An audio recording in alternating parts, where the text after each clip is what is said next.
का कोई डर नहीं, जड़ जान का डर नहीं। मारी का प्यार मिले ना, मारी का बैर नहीं, मारी का बैर नहीं। इसका कोई डर नहीं, जड़ जान का डर नहीं। मारे का प्यार मिले ना, मारे का बैर नहीं। ने भी पहल कर लुक साथ की, रोटी ने भी पहल कर लुक साथ की। कर पूरी दाद की से कर पूरी दाद, कर पूरी दाद की से पूरी दाद।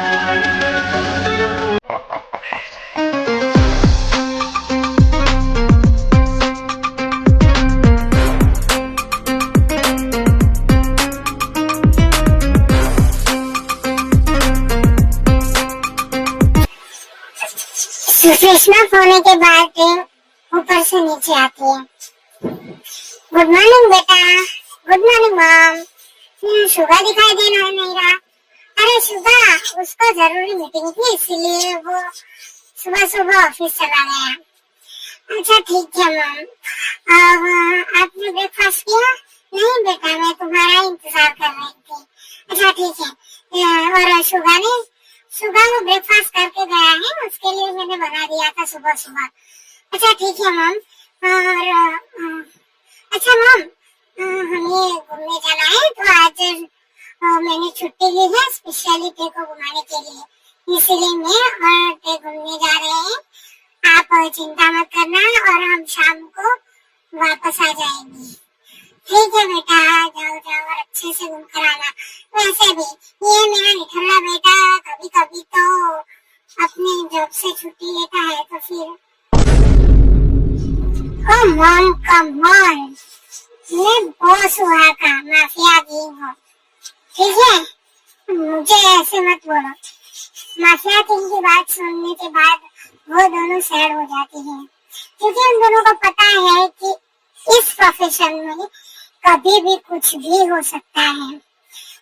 उन्होंने शुभा को माफिया टीम की कुर्सी छोड़ने के लिए कहा था, लेकिन शुभा माना नहीं।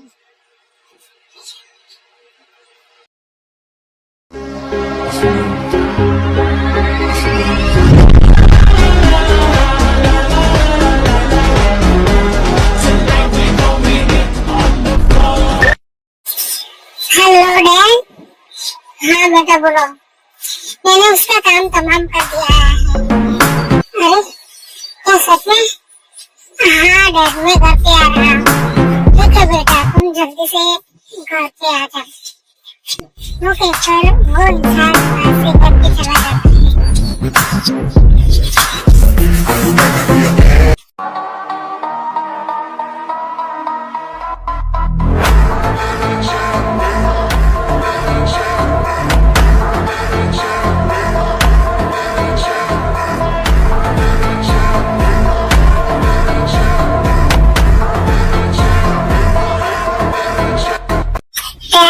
कांग्रेट्स करो मुझसे, क्योंकि मैंने उसका काम तमाम कर दिया है तो उसकी सारी प्रॉपर्टी अब हमारे नाम हो जाएगी। वैसे तो मैं उसे नहीं मारता, लेकिन उसने इस यूएसए में बहुत सारे इलीगल काम करे हैं और तो और वो लड़कियों को बेचने का भी काम करता है ना, वो सप्लाईज करता है। वो तो बहुत गलत है ना।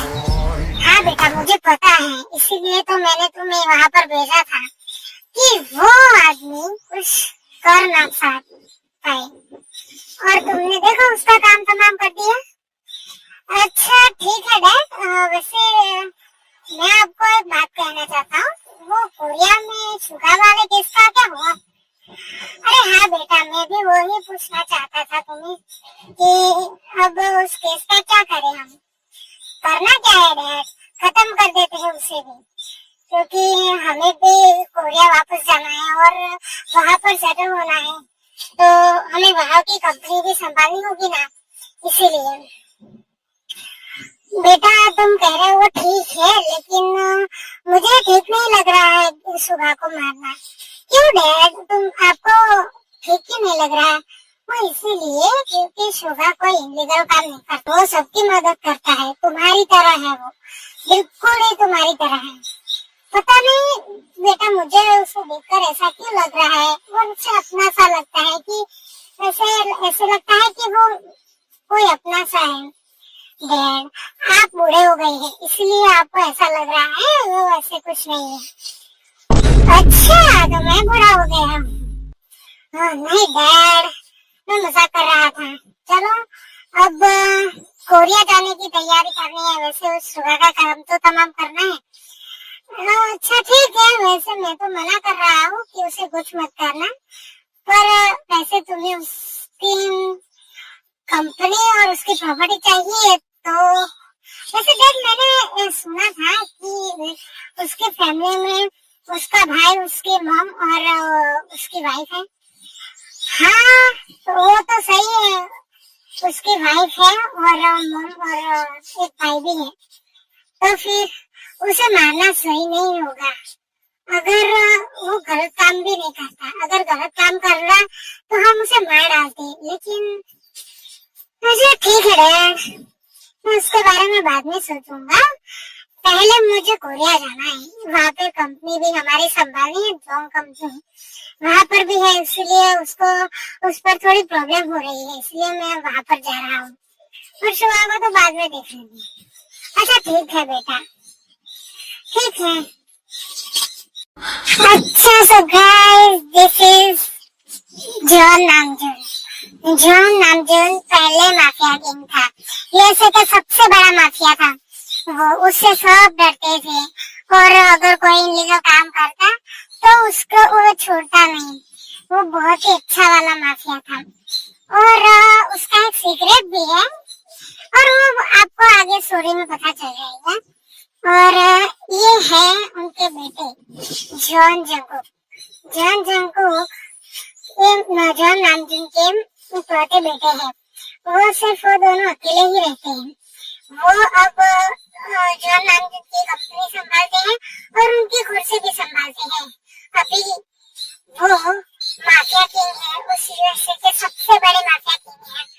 अगर जॉन नामजून माफिया किंग है तो उससे डबल जॉन जंगकुक है, क्योंकि वो बहुत ही ज्यादा खतरनाक है। वो किसी पर रहम नहीं दिखाता।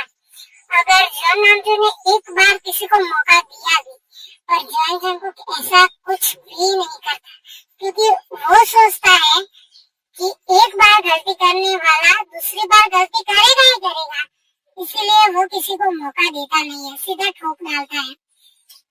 तो चलो इंट्रोडक्शन बहुत हो गया, अब देखते हैं कोरिया जाकर उसका क्या होता है। अदर साइड ते और योगी दोनों भी मॉल में आए थे। पहले वो दोनों खरीदी करने आए थे, सब जो भी खरीदना था देखो वो खरीद कर लेना चाहता था, और योगी वहाँ पर खड़ा था।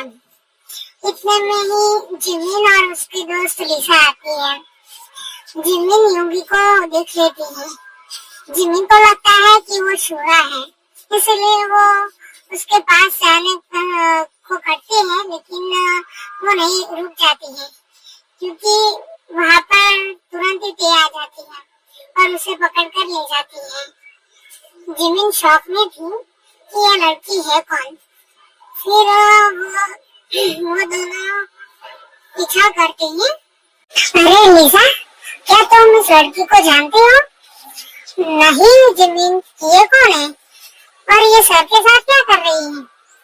पता नहीं लिसा, मुझे ऐसा लगता है कि ये उनकी दोस्त हो। नहीं जिमिन, मुझे ऐसा नहीं लगता कि ये कोई दोस्त है, मुझे तो ऐसा लगता है कि ये सर की गर्लफ्रेंड है। इन पक्का वो सर की गर्लफ्रेंड है, क्योंकि शादी तो सर की हुई नहीं, वाइफ तो हो नहीं सकती, ये पक्का सर की गर्लफ्रेंड है। मुझे तो, मैं क्या बोलूं, इसका मतलब शुगा मुझे धोखा दे रहा है। क्या बात कर रही है तुम? हाँ लिसा, वो आज सुबह ही जिमिन को अभी के अभी मेरे कैबिन में भेजा। ठीक है सर। फिर यूंजन वहाँ से चला जाता है और उसे जिमिन दिख जाती है। ओ जिमिन, तुम्हें सर बुला रहे हैं। ठीक है, मैं जाती हूँ। फिर जिमिन सुगा के कैबिन में चली जाती है। फिर सुगा दरवाजा बंद करने को बोलता है, वो बंद कर देती है।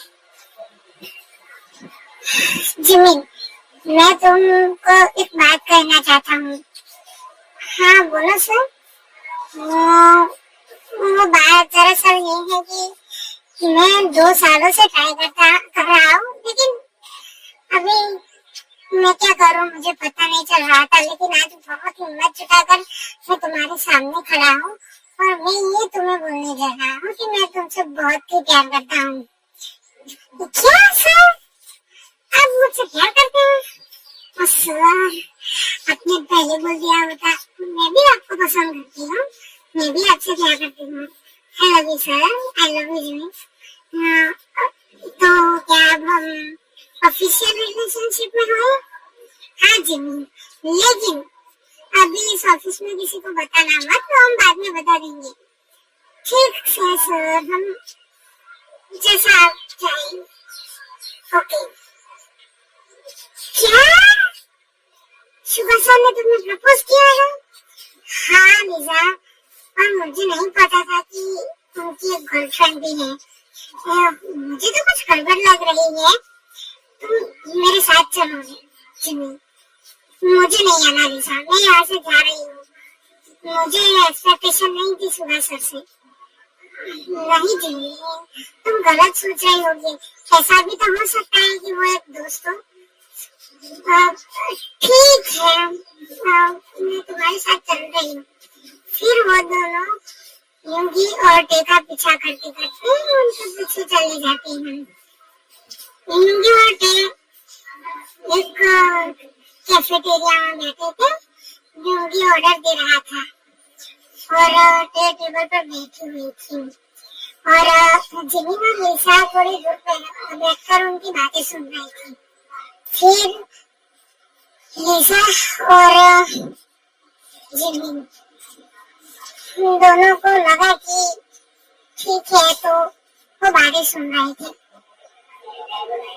फिर शुभा ऑर्डर लेकर वापस आ जाता है।